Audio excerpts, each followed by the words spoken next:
everybody. Welcome back to another episode of Doubleheader with Amir Daniels and Kenny Costain. Well, it's open day, everyone. Let's go over the checklist, see what we have. Guess? Check. Food? Check. Decorations? Check. Sports attire? Check. The matchups? Huh. I wonder who's going to be playing today. Let us find out together in this episode.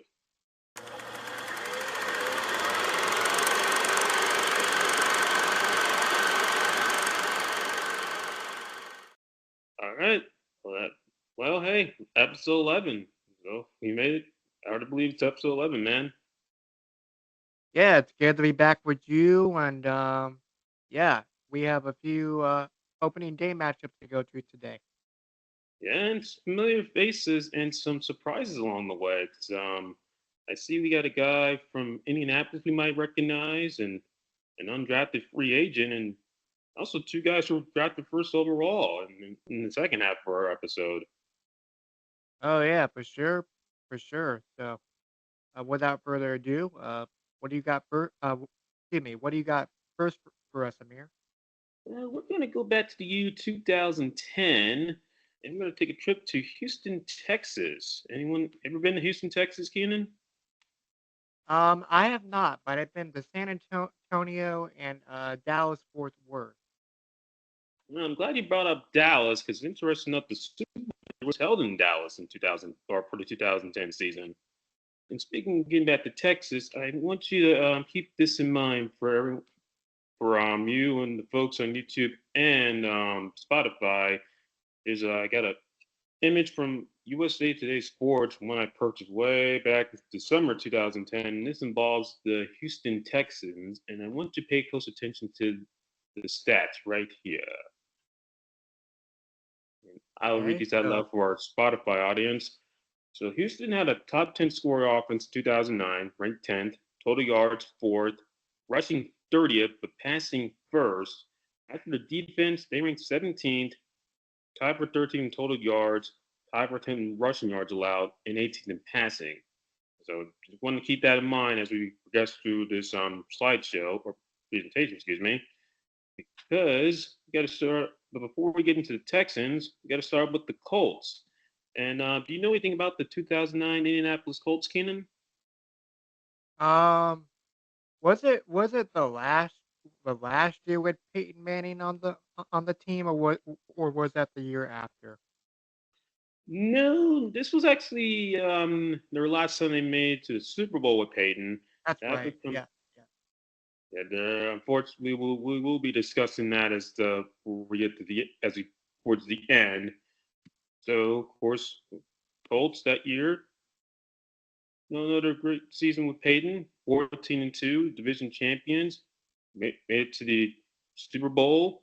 But unfortunately, there was no parade in Indianapolis because they Peyton lost to his hometown team, the Saints. And I do remember this game. How about you, Keenan? Oh, absolutely. I definitely remember this game like it was yesterday. It was February of 2010. I was a fifth grader in middle school. Um, I didn't really have a particular team to root for in this game. I kind of was rooting for the Saints that day, but at the same time, I did like Peyton Manning's game at the time, and I still do to this day. But before we jump into it, we actually talked about his brother Eli Manning in another story, card in the upper right hand corner of your screen now. Mhm. Yeah, hey, now that you mentioned, this is the outside bringing up Peyton a little bit in that episode. It's the first time we're going to be doing one that's about Peyton Manning, albeit he's more of a side character in this one, besides his first aside. Yeah, and I know where I was for the Super Bowls in Alabama. I was pulling for the Colts, and I got a taste of what it's going to be like as a Colts fan. You're going to be feeling like, okay, it's our time, and then Lucy Van Pelt's waiting in the wings as this photo. If you all remember it, Tracy Porter intercepts that pass to seal the Saints' first Super Bowl title, and saddened the hearts of Colts fans around the world. But congrats to the Saints for winning their first Super Bowl. But anyway, so getting speaking of Super Bowl, as I mentioned before, the next one will be held in Texas, in Dallas, and of course, Aiden and the Colts are expected to get there because they want to redeem themselves from this coming up short in Miami, Florida, the year before. But before we get into them, we got pick a stop in Houston, Texas, and I'm gonna ask you something, Keenan. Who do you think led the NFL in passing in 2009? And also, folks, I want you to keep this in mind as well. Who can you repeat the question, Amir? Um, who who led the NFL in passing in 2009? NFL passing in 2009. Wouldn't it be? It has to be Peyton Manning, right? If not, Tom Brady. Those are my two guesses. Well, good guesses, and also for all of our listeners on Spotify and YouTube, also take some notes as well. Well, let's move on to slide two and see if you're right. Well, you were close. It was Peyton came in second, but it was this man right here for the Texans, Matt Schaub, who led the NFL in passing in 2009. Oh, yeah, yeah. I've heard of Matt Schnaub. Yeah, Yeah, yeah. Matt Schaub. Yeah, he played. He was a pretty good quarterback in his day, which was overshadowed by the likes of Peyton and Tom and Drew. But either way, I do have some good news for the Texans that year. Man won 9 games, so he first winning season in franchise history. Had a top 10 offense, quarterback led league in passing, and won Pro Bowl MVP honors. And and expect to get to the playoffs this year. So what's the bad news? Well, you lost. You had a winless November, bookended by this man's team, the Colts. 20-17 loss at the beginning of November in Indianapolis, where you led 17-13 in the fourth quarter, and forced to give a late touchdown and miss a game-tying field goal in the closing seconds. And then you lost to them at Houston, or at your place, at leading 24 to nothing late in the second quarter. One be outscored 35-3 the rest of the way. So as a result, you're 5-7 at the end of November, won 4 games in a row, but unfortunately due to that lose streak in November and some tiebreakers, you missed out on the playoffs for the first time. Speaking of that last win, you recognize this guy number 37, Keenan? I'm trying to think. I know my NFL knowledge is not the best, but this is where I like to learn stuff. But I have no idea. So Amir, feel free to explain. All right, and I sure will. That is Aaron Foster. He was undrafted that year from Houston. Oh, yeah, yeah, yeah. Yeah, Foster. Yeah, yeah. That's all coming back to me now. And back to Matt Schnubb. I do remember we had a few conversations over the phone about this guy when we did NFL pick for quite a while now, and we talked about the Indianapolis teams. If you remember those conversations, Amir. I sure do. And also, fun fact about Matt Schaub, he was drafted the same year as Eli and Phillip and Big Ben, 2004. He's drafted a little later, though. Right, and I'll put that in the cart. I'll put that in the upper right hand corner of your screen now. Mm-hmm. You want to check that out, folks? Excuse me. You good? And getting about Mr. Foster, they had a running back named Steve Slayton in 2009, who's in his second year with the Texans. Talented, very talented, had 1,000 yards his rookie season, but fortunately, his sophomore season was plagued with fumbles and injuries, and by the end of the season, he was on the bench, and they said, "Let's give this something and drive the rookie a shot." And in his last game, and in their last game of the regular season, made the most of it. 119 yards rushing against the New England Patriots, which they won 34-27. So, in addition to the first winning season, beat the Patriots for the first time as well. But fortunately, it Right. was all for naught because tiebreakers and that lose you to the Colts. And as for Mr. Foster, you want to keep that name in mind as we also keep that name in mind as we continue on with this presentation. So, of course, getting back to the Texans, so you fall short of the playoffs, but according to some experts, they have you making the playoffs. Brian Lester, USA Today, and who's the other guy here? Mr. Mario. Had his name right on here. It's Didn't cropped out a though. no- didn't a another Foster was on the Carolina Panthers as well, That Amir? was Deshaun Foster, but he's not related to dang it, I don't know why I lost the name. He's He's not not related related to Aaron by any to chance, but either way, yeah. name will come back to me in a moment, folks. Sorry about that. But you got two experts from USA Today that will have you guys making the playoffs for the first time in franchise history, and also the reason why they didn't make it is read here. They also went 1-5 against the AFC South in 2009, and but if you're focused and determined, hey, the arrow's pointing up according to this USA Today article, and not to mention the only thing standing in the way for you guys is that team in Indianapolis, led by Peyton Manning, and according to this article, also from USA Today Sports from 2010. The only way you have a chance of even getting there is, well, he shows signs of age, or the Colts pass rush led by now Hall of Famer Dwight Freeney and Robert Matthews starts to break down. Also, keep that, want to write that down as well, folks. That will come, again, a lot of note taking here. And so take my own advice too. But anywho, no one's perfect. That being said, because I heard your rushing offense wasn't very good, 30th, so that's why I heard also you let C. Slayton go, but they might have a secret weapon waiting in the wing, and you brought this guy Ben Tate out of Auburn, and your defense was still had Mario Williams, only had like 14 sacks, which is not enough in today's NFL. But anywho, I also read here who they playing week one, Keenan, on September 12th. See a familiar name. Yeah. Indianapolis Colts. And week one, September 12th at 12 p.m. Houston time or Texas time rather. Yep. So hey, good news, Texans. You get to start the season at home, welcoming the defending AFC champions. And according to you, only beating these guys once, but just so happened occurred at home 4 years earlier in 2006. And I heard the way you did it was by running the football, because the Colts defense that year, despite making the Super Bowl, had the worst rushing defense that year.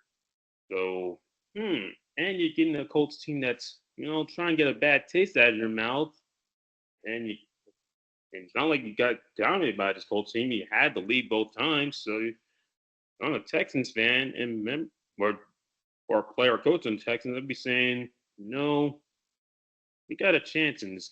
We don't have a chance. We can beat these guys as long as we don't shoot ourselves in the foot. We can get them. Hey, so what do you think? What do you think about that, Kenan? I would have to agree on that one for sure. As long as they don't shoot themselves in the foot, they'll be in good shape. And yeah, without further ado, let's see what happens. All right, so of course that game's gonna be at 1 o'clock Eastern Standard Time, 12 o'clock in Houston time, and guess who's gonna be on the call? Mr. Greg Gumbel and Dan Diodorf. They who have happened to Yeah, two. call the last. Oh, sorry.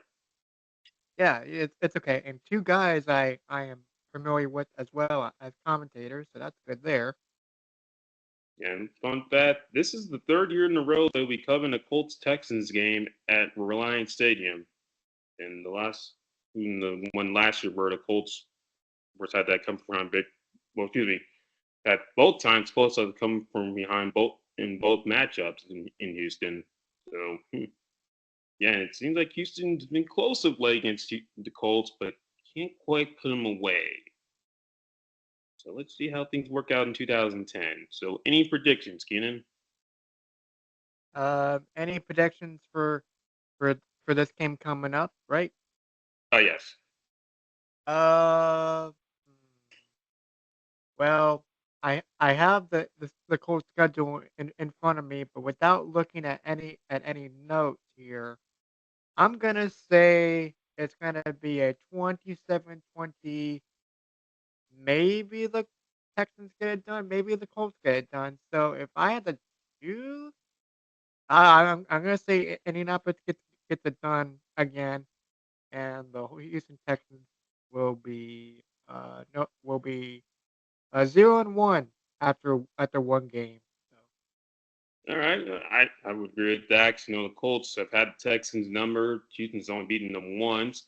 I know Peyton's going to have to put another day for the books. Matt Schaub will keep pace with him, but I'm not sure it's going to be enough. But then again, I heard they're starting a new running back, so he might have a say in the matter. Then again, let's see the results. Okay, September 12th, 2010, Houston hosts Indianapolis. Let's see what we have here. oh boy, I Match. got my snacks and my popcorn with me. This is gonna be good.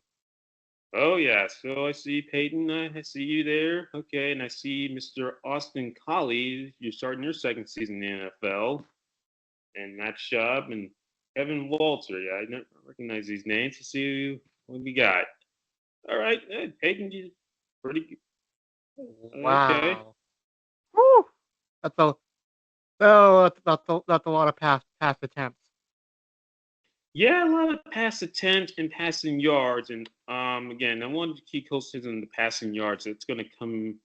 Another thing to take note of, folks, is he passed for Peyton, passed for 433 yards and 3 touchdowns in this game, while completing 40 passes on 57 attempts. 11 of them going to second year receiver Austin Collie for 163 yards and a touchdown.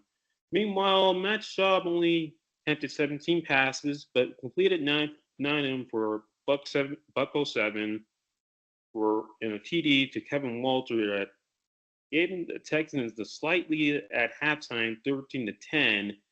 Then, so you go into halftime in this game, and I'm bringing this up for good reason. So it's 13-10. You're leading the Colts, but keep in mind you led at halftime against this team in this building last season and had a slim lead in their house the year before as well. So I'm Gary Kubiak, the Texans head coach. I'm saying, hey, folks, we're leading at halftime, and we were in the same position last year against this team. So we gotta we gotta we gotta put these guys away.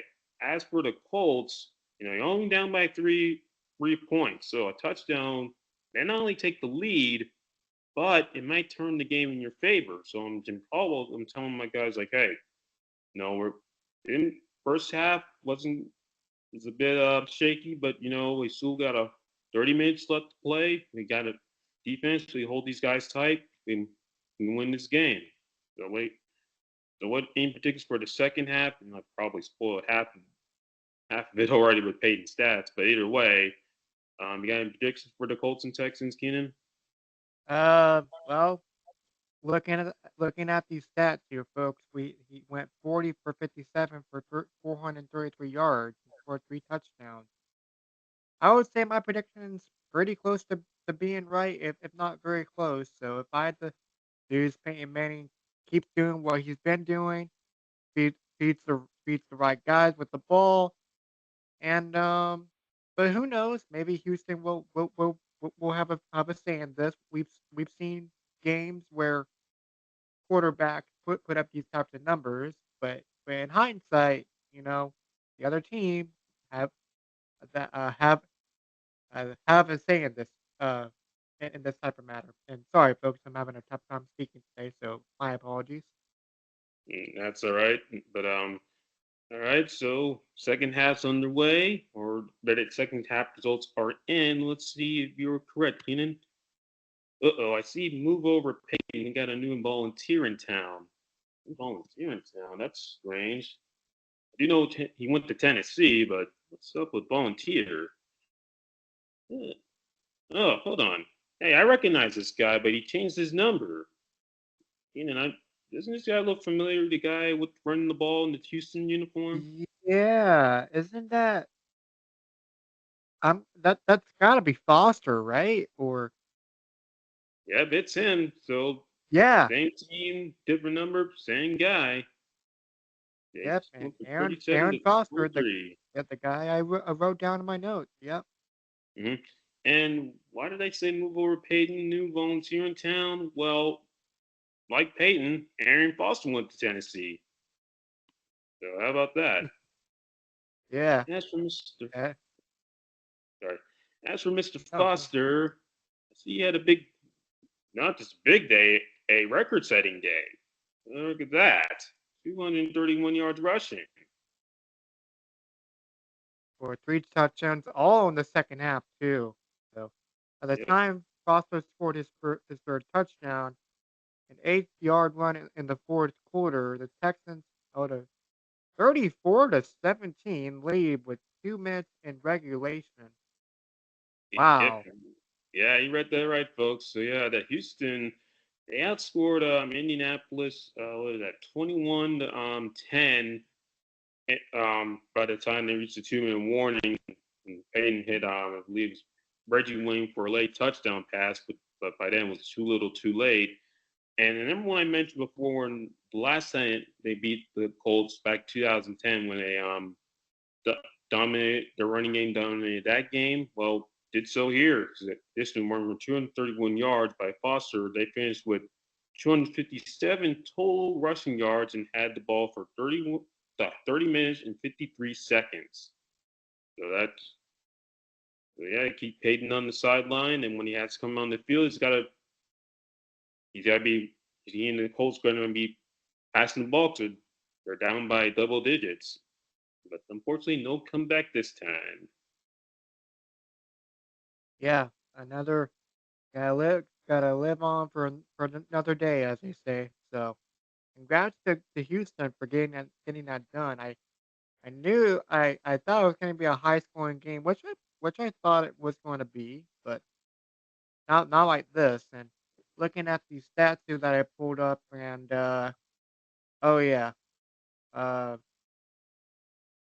that's oh, I believe I had the wrong stats, so I'm not gonna read those out, folks. So my apologies there. So Uh, Yeah, yeah. So Houston won this game 34 to 24, and I remember where I was when I saw that final score. yeah, 34-24. That was the right score on the website I was looking on. So that was right. My apologies. Mhm. Yeah, I remember Fox debuted their new scoring or screen bug, and they had the scoreboard on the left, and then they had like the other scores, other games on the right. I saw the score, and I was like, okay, Colts can come back, and then I saw the F, and I was like, oh, the game's over. Dang. And I also remember getting back this Youth Today magazine, which is unfortunately, I show the screen here, it's seen better days since I've had it for 14 years. They did have this game as like an upset, like in their week one like predictions. They said that Houston over Indianapolis. So I'm like, okay, I didn't buy into it because I thought the Colts were way better than the Texans, but I'll give the Texans credit. You, you, they earned it. They earned it that day, and Abs- ab- so Absolutely. again, if you run for 257 yards, you're gonna win that game like 90% of the time. Yeah, yeah, definitely. And to see those stats again, that's unbelievable what Aaron Foster did, and that short amount of time, all in the second half, and he must have had a meeting with himself at halftime, like saying, like, "Come on, you gotta do better, you gotta do better." And lo and behold, he brought up every trick out of his hat or out of his bag too. Yeah, keep in mind again they let C Slayton go because again he had the fumbling problems, and I should also note in the two games from the previous season 2009 the Texans only had a total of 203 yards in most matchups, and he obliterated that by himself in the first game against Indianapolis. And this was also his first start as a regular starter since remember he also drafted Ben Tate out of Auburn that year in the draft, but then Aaron Foster was in the opening day starter, and he took advantage of it with that record-setting performance, which still stands today in Houston Texans history.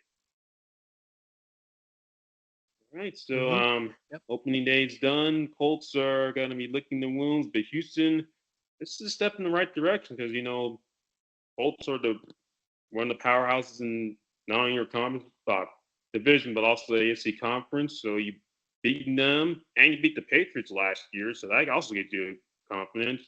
So, got predictions for this Texans and this Colts team for the 2010 season going forward. Well, I did have a sneak peek while looking at those numbers earlier, but I think the Colts I know finishes with the 10-win season if I'm looking at those numbers correctly that I had in another tab. So, but as for the Houston Texans, I'm gonna say about maybe 6-7 wins. So they have a solid season. Okay, I mean, I was thinking that this Texans team was on the verge of making the playoffs the year before, and they were predicted by many to break through this season, and well, they got off to a very good start in Week 1. But let's see what the rest of the season has in store for these two. Okay, well, look what we have here. Aaron Foster's open day performance wasn't a fluke. He went in the leading the NFL in rushing with 1,616 yards. So, way to go, Arian. All right, let's give him a big hand. As for the Colts, you were right, Keenan. They went 10-6, but no, unfortunately, they didn't even make it to the conference championship game as they were upset by the Jets, who got revenge for their championship loss the previous year in Indianapolis. They won a last-second field goal, 17-16. And unfortunately for Colts fans, that would be the last time they would see Peyton stood up in a Colts uniform as he missed the following season with a neck injury. And unfortunately, I remember that game, and I had no clue at the time that dark times were ahead for Indianapolis. As for Houston, as I highlight this graphic here, they unfortunately did not make the playoffs, and they finished with a record 6-10. And so you were right about them, Keenan. So yeah, wait, unfortunately, they wasted a great season from Aaron Foster and their offense. And the number one I mentioned, the 457 yards passing from Peyton way back when. Yeah, yeah. Back at week 1. Yep. So unfortunately, lost in Aaron's sort of performance. Texans give a lot of passing yards. Granted, the Colts are playing from behind, but that will be a foreshadowing of what the things that come for their defense. That unfortunately finished last in the NFL in passing defense. They've given over 400 yards a game, over 300 yards per game as a result. And they faced a lot of good quarterbacks on their schedule that year. They had Ozzie Payton and they had Philip Rivers on their schedule. Tim Tebow towards the end, and see who else. Even Vince Young was on there, and Mark Sanchez, and also gave up a lot of late. And as a result, they gave up a lot of, dare I say it again, fourth quarter leads when they led by a touchdown or less. And in the fourth quarter, and our pass defense couldn't come, come up in the clutch. And as a result, the Texans got to a 4-1 start. Sadly, only won two of the remaining 8 games, finishing the year 6-10, but out of the Mm, playoffs. However, yeah. due to Peyton sitting out the 2011 season with an injury, Houston took advantage of that the following year and made the playoffs in 2011. I do remember that, especially this game in Cincinnati. Yeah, absolutely. And going back to the Mark Sanchez with New York, they that was the last time that the Jets made the playoffs, right? Yeah, that was the last time they made the playoffs as of this recording. So, Yep. And getting back to the 2011 Houston Texans, they went from 6-10 to 10-6, and they clinched their first playoff spot and AFC South title in December of 2011 with that 2019 win over the Bengals in Cincinnati, and then a few weeks later they beat them again at Houston for their first ever playoff win and the first ever playoff appearance. And remember I brought up the stat earlier with the only way the Texans would ever have a chance to make the playoffs, Peyton Manning like is injured or Colts pass rush shows signs of wear and tear. Well, that's what happened in 2011 because the Colts, yeah, they only won them winning 2 games that year, and then so that Texas took advantage of that, and what do you know? What they beat them on opening day of 2011 that year, and that kickstarted their season. And starting with that game in 2010, they would beat the Colts 3 times in a row after only beating them once in the first 7 years of existence. Hmm. That's an interesting fact. I don't think I knew that. Yeah, because again, keep in mind when Houston they came in 2002, and that's when they formed the AFC South with the Colts, Texans, Titans, and Jags, and then it was the Colts dominate for the most part, and then Tennessee have you and Jacksonville have moments of glory, and then Houston be like, they had the talent on their team. Just think about it. Aaron Foster, Matt Schaub, Andre Johnson, another guy who just got in the Hall of Fame this year, Mario Williams, and then starting 2011, J.J. Watt, who helped. Well, he didn't really do much his rookie year, but drafted to do a large work due to their poor pass defense. But anyway, but then they, of course, with his addition, they finally broke through and became not only a playoff contender, but then what do you know? They're being picked to represent the AFC in the Super Bowl, which sadly hasn't happened yet. But then again, when you have a talented team like that, Super expectations are expected. Or more out of the picture question rather. Yeah, definitely. Yep. So also so getting back to 2010, you might recognize the name Calvin Johnson Keenan in our Yeah, audience. yeah. Megatron, right? Megatron, as they say. Yep, one and only. So the same day Aaron had his historic day against the Colts, the Lions took on the Bears in Chicago, and folks who remember this game how it ended.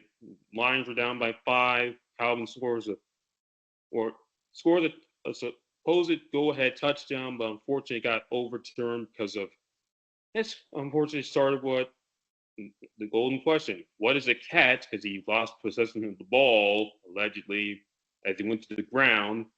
But that's not why I'm bringing that game up because you might recognize this name, Matthew Stafford. Anybody? Matthew Stafford. Yeah, So that was his second. No, he was beginning his second season in NFL that year, and unfortunately, he left the game with a shoulder injury, which would hinder his 2010 season. As for this man right here, Mr. Sam, the guy wearing the Rams uniform, you might recognize. Actually, yeah, you should recognize his name because we covered in the previous episode. Mr. Sam Bradford. Anybody? yeah, definitely. And I'll put that in the card and put that in the upper right hand corner of your screen. Now, Thank you, Keenan. So yep. So he was also making his. Later that day, he made his NFL debut against the Cardinals at home in St. Louis, and of course they lost 17-13. But he immediately led the Rams to a 7-9 finish after they finished 1-15 that year. And then the next season, expectations were pretty high for the Rams and the Lions because the Lions they got hot towards the end of the year, finished on a 4-game winning streak, finished 6-10, and well, the next year at the same year the Texans finished ended their playoff drought, the Lions go to the playoffs, whereas the Rams they finished with the same record as the Colts, due in large part to their quarterback missing time with injuries. But what do you know it? I read this stat right here. They would cross paths for the first time in 2012 on opening day. And from what I'm reading here, that's going to be the subject of your story, Kenan, and then in the second half of our episode. you're listening to Double Header. Be sure to like and subscribe. All right, folks, welcome back. So we have another opening day matchup. Now, what Amir said in our last story, we're going to talk about Mr. Sam Bradford and Matthew Stafford for this section of doubleheader. Mhm. I'm looking forward to this one. Two first overall picks battling out. What more can you ask for? Absolutely. So first up, we have obviously, the quarterbacks at stake. We have Sam Bradford and Matthew Stafford. And keep this in mind, folks. We're going to take a look at the 2011 season for both of these teams. And the record, let's say for Sam Bradford, or at least for the Rams, rather, did not stand out. 2-14. And now, Amir, let me ask you this: who was the quarterback for the 2011 Rams that season? Well, Sam Bradford was one, and they also had Kellen Clemens on that roster, and I think Kent Knoll. He was yeah, probably don't name probably doesn't ring a bell because he was mostly a third string, but also their head coach Steve Spagnuolo. He was their head coach, but fortunately, third year wasn't didn't didn't pan out. Yeah, for sure. And like I said, the struggles were real, and maybe we'll get to this 2011, Rams team for another episode one of these days. But that's not neither here or there. But we're moving on. We're going to go to the other side of the coin here and look at the Detroit Lions record. Hey, 10-6, 2011 record, 10 wins, 6 losses. And Amir, who were the quarterbacks for that 2011 team?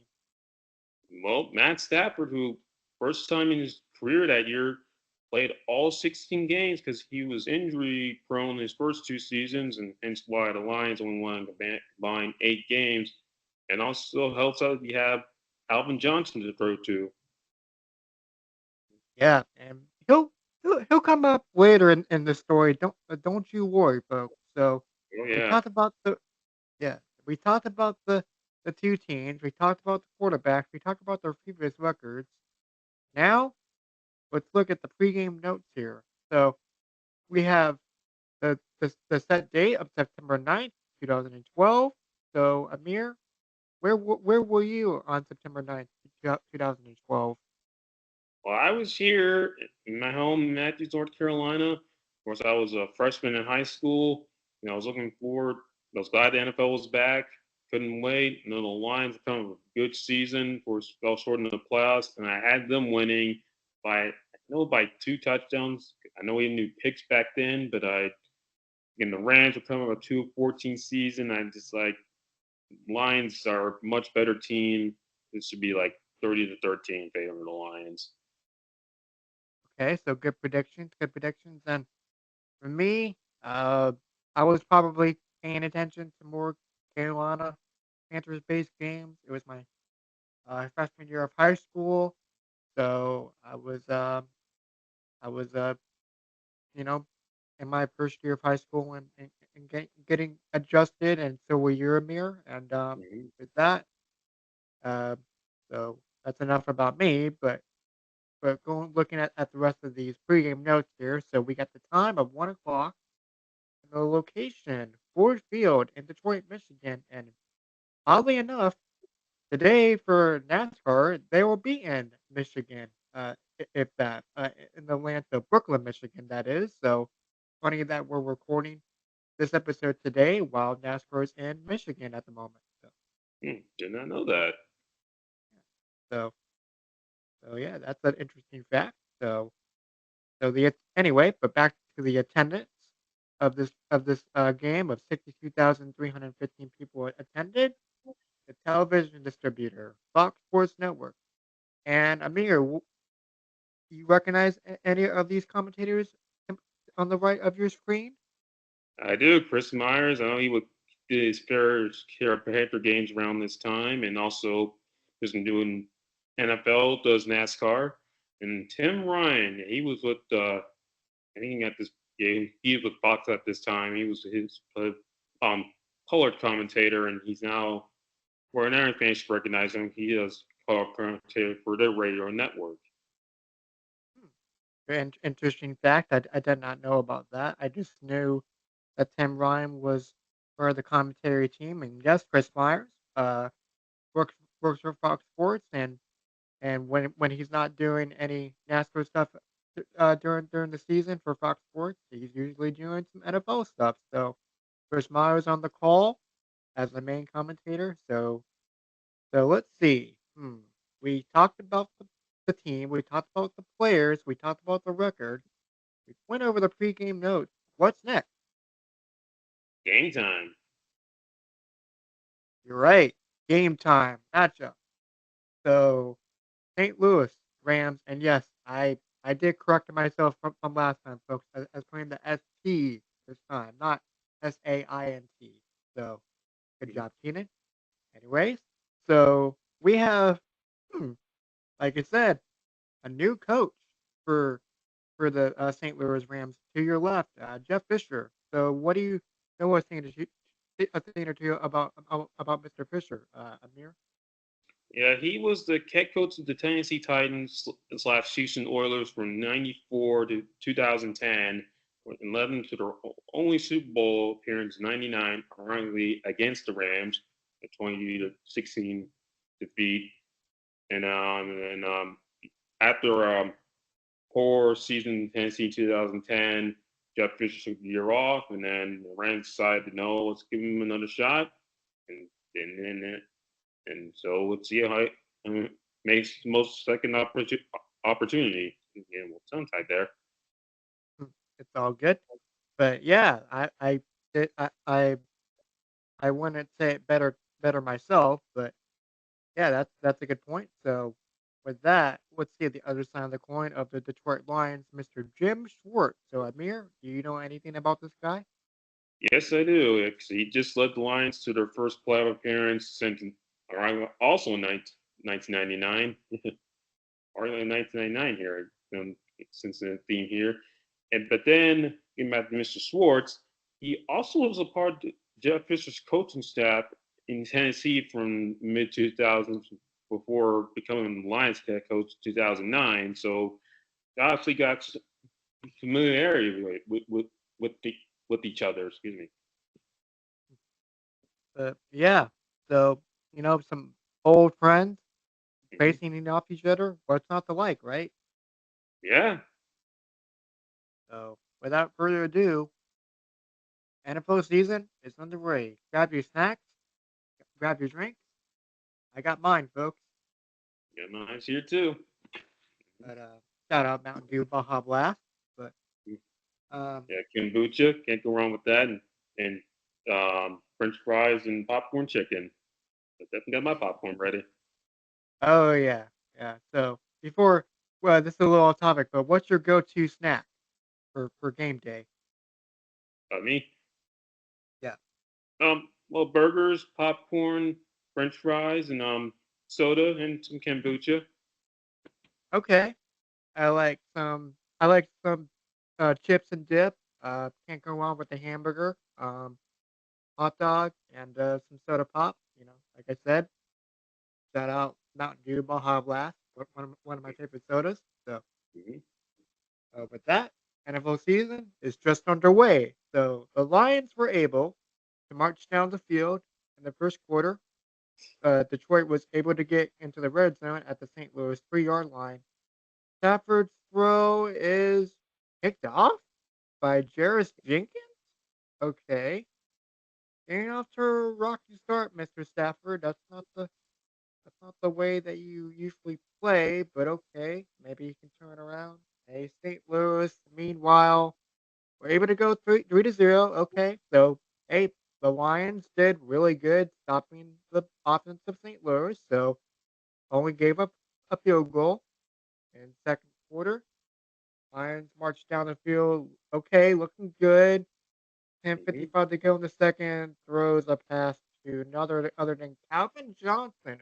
Okay, it was that name. Like I said, folks, there we go. It receives it at the 2-yard line. Okay, and they were able to find the end zone, make it 7-3 lines. Okay, so like I said, there we go. So Mhm. anyway, another great stop by Detroit.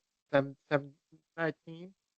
Still in the second quarter, Matthew Stafford draws back, looks for a receiver, and this is how we do things in Mo. It's picked up by Joe on DeBlar, a 42-yard pick, which leads to a 29 field goal try to make it 7-6 Lions. And I'll go ahead and put the link in the description box down below. There was this guy, I can't remember his name, but he did the highlights for this game, I think on NFL Network, if I'm not mistaken. Uh, But not. I don't think no, not NFL Network, but he did do the highlights for their website. 'Cause they would do like two highlights of the. It would be Chris Rose's version, which I don't know what happened to that one, and then the version you brought up. And I don't right, know the name of yep, this guy either. right. And I'll go ahead and put the link in the description box down below. And this guy does a great job at explaining the game. How it goes along. But anyway, I'll put it in the link in the description box down below. So you want to check that out for yourself. So moving forward, intercepted by Joe Long Jublar, a 42-yard pick, which leads to a 29 field goal try, make it 7-6 Lions. So hey, Stafford, could you get it? Could you get it together? Uh, please. Still I seven hope six so. Lions. Yeah. So still 7-6 Lions. 136 in the second. Oh, Portland Finnegan with the 31, who takes it 31 yards back for a touchdown. Ooh. uh, Yeah, that's I'm a Lions fan. I'd be concerned. yeah. But hey, 113 still left to go in the first half. Matthew throws it downfield to none other than Calvin Johnson. You know, Yeah, why during the not? drive. Yep. When in doubt, throw the Megatron. Yeah. When in doubt, you took the words right out of my mouth, and good save, Amir. And Thank you. but yep. But when in doubt, try to throw it to Calvin Johnson and ask you shall receive. But during the drive, it ends up being a field goal made by Detroit to make it a 13-10, make it 13-10. Uh, Fast forwarding a little bit, fourth quarter was able to be tied up at 13 all, and this is where Sam Bradford, enters the picture a little bit.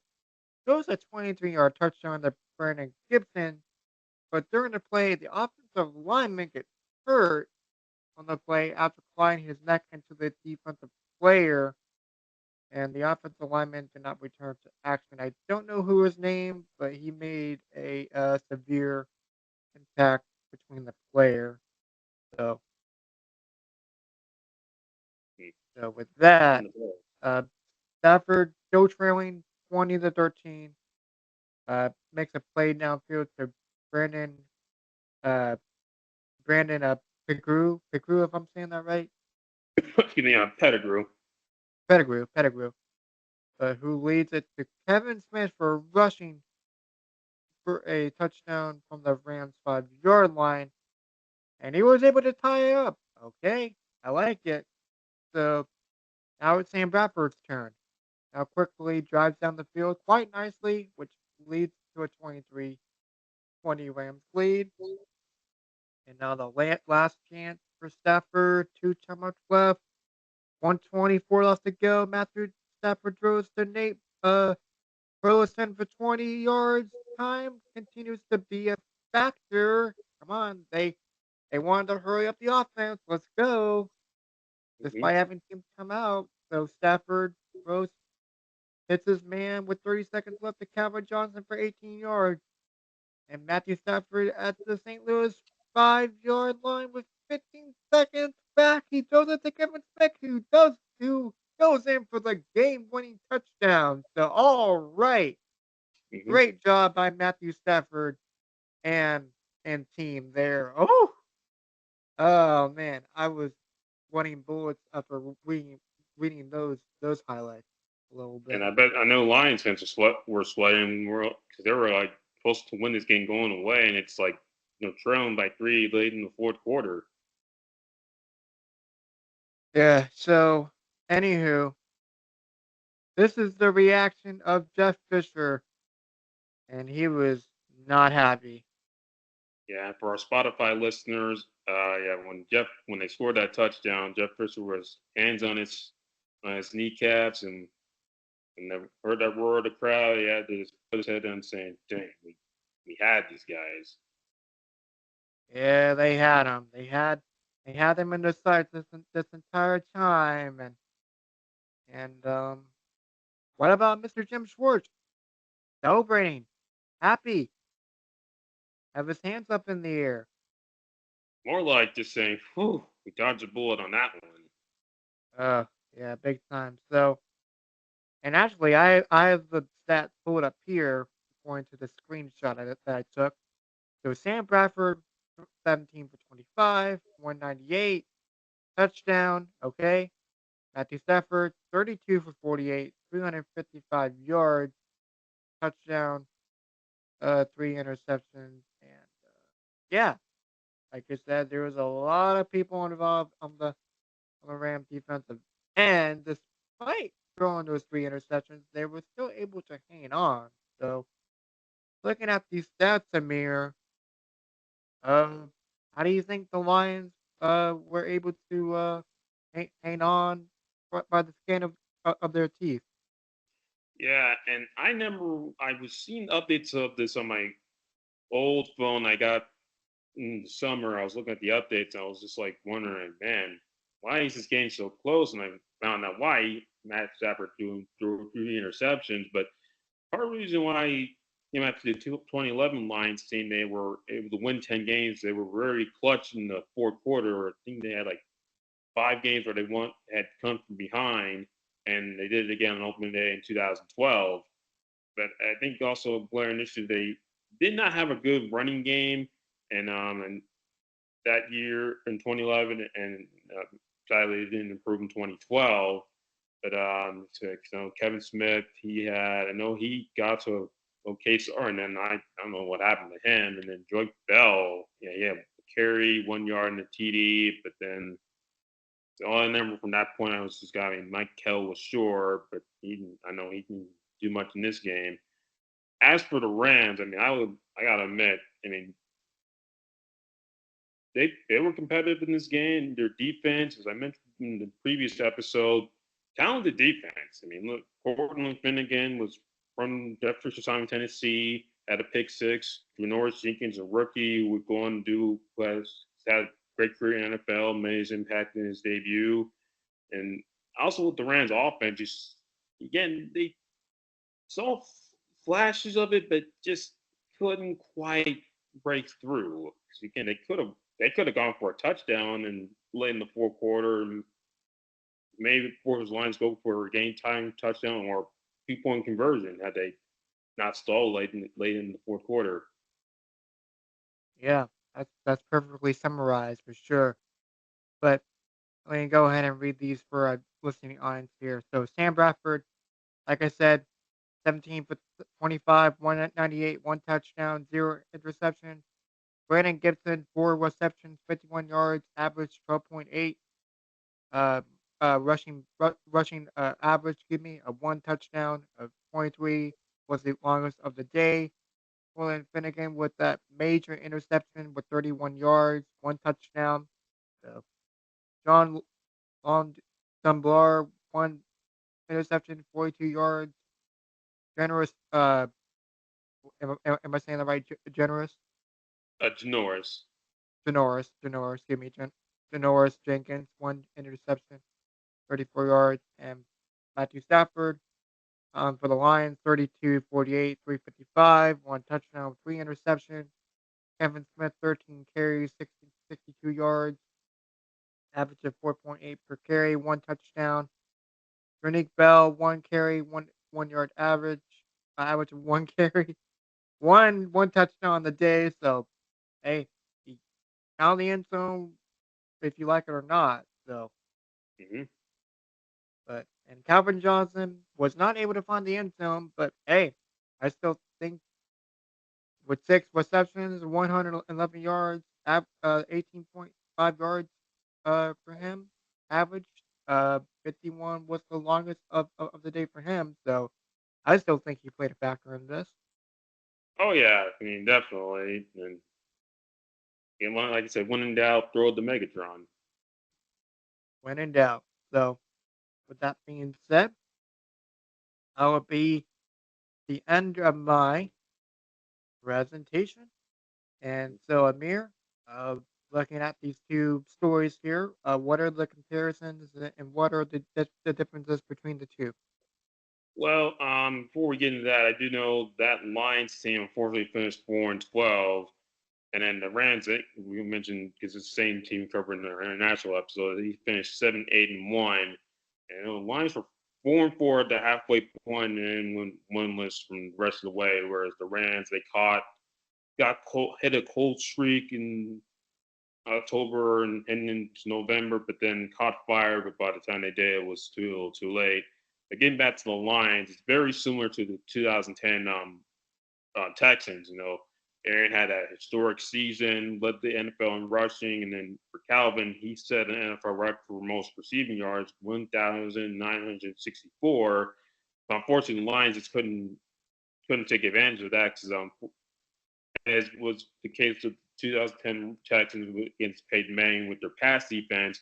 I saw Matthew Stafford threw a lot of interceptions. They were playing a lot of close games, and where they were able to come in 2011, 2012 team, that wasn't the case. Yeah, so that's a really good point for sure. But guys, anything else to add before we got anything else to add? Excuse me. Yeah, and as I mentioned, the Lions also hosted the Texans on Thanksgiving that year, and unfortunately, close game, lost that one. That was that controversial Justin Forsett touchdown that never happened. That being towards the Downs flag, and the rest of that story. But I do know, like, getting back to the Rams and line for that decade before 2017, you saw the periods of success for both teams, and not only that season, but also in this game. The Rams defense, 3 interceptions, but unfortunately couldn't come through in the clutch. Lions offense put up a lot of passing yards, but fortunately had a lot of turnovers and couldn't run the ball, and as a result, they set up like a 10-win team for both these guys. They're 8 wins or less and are watching the playoffs from home. And it's just fortunate, that it's a case where talent doesn't always translate to wins. And same can be said with the Colts and Texans as well, because Texans, they had a brief period of success with Kubiak, but then they fell off in 2013, and Bill O'Brien came, and then they had periods of success. And same with the Colts with Peyton and um, Jim Caldwell, and then Andrew and Chuck came along. That just shows you opening day can be it can be, how do I put it, a mixture of a tease, sign of things to come, foreshadowing. 'Cause it doesn't tell the whole, basically doesn't tell the whole story, but it can start one. Yeah, I mean, sure, it's really exciting, because it's the start of a new season. Hmm. We don't know like what's gonna happen between now September and February, if I'm not mistaken. Yeah, it's September and Hmm. February.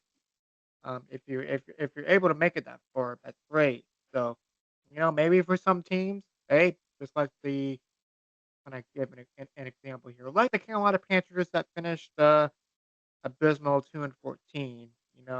They they you know try to at least improve from the season before and try to make some hay. So And it's funny you bring up the 2024 season, because guess who's playing opening day? Colts are hosting the Texans, and the Rams are hosting the Lions. And of course, Houston beat the Colts in their building last year for the AFC title, South title, and a playoff spot. Whereas the Lions beat the Rams in the wild card round last year for the first ever postseason win in 3 decades. So, and that's going to be the Sunday night game, the Rams Lions versus the Colts Texans. It's going to be 1 o'clock p.m. So both of those games are going to have a lot. You're going to have a lot of backstories going into the game and motivation, especially from the Colts and Rams standpoint. Colts, they lost at home and they were denied a plus on their home turf to the Texans team, where the Rams, they were close but not close enough. And lo and behold, guess who was the quarterback that were Rams that night? Matthew Stafford. Hmm. Yeah, that's a good point that you brought up those 2 teams, and that's a good connection for this coming up season, and looking forward to seeing what happens for sure. Same here, because the preseason is now almost over. Week 2 will be done by the end of today, and then 4-0, week 3 be here, and then opening day. Yeah, and by the and I believe the preseason will be done by the time this is out, but don't quote me on that, folks. So, but yeah, that's all we got for today. And so, if you like what you see, give us a like, subscribe for more, and hit the notification bell. Find us on Spotify at Doubleheader Podcast and our Instagram page at Doubleheader97 or just at Doubleheader Podcast. And feel free to check out our website down in the description box below. And without further ado, this has been Doubleheader with Tina Costinine. I'm Mary Daniels. We'll catch you guys next time. Goodbye, folks. Have a Yep. good See one. you in the next episode.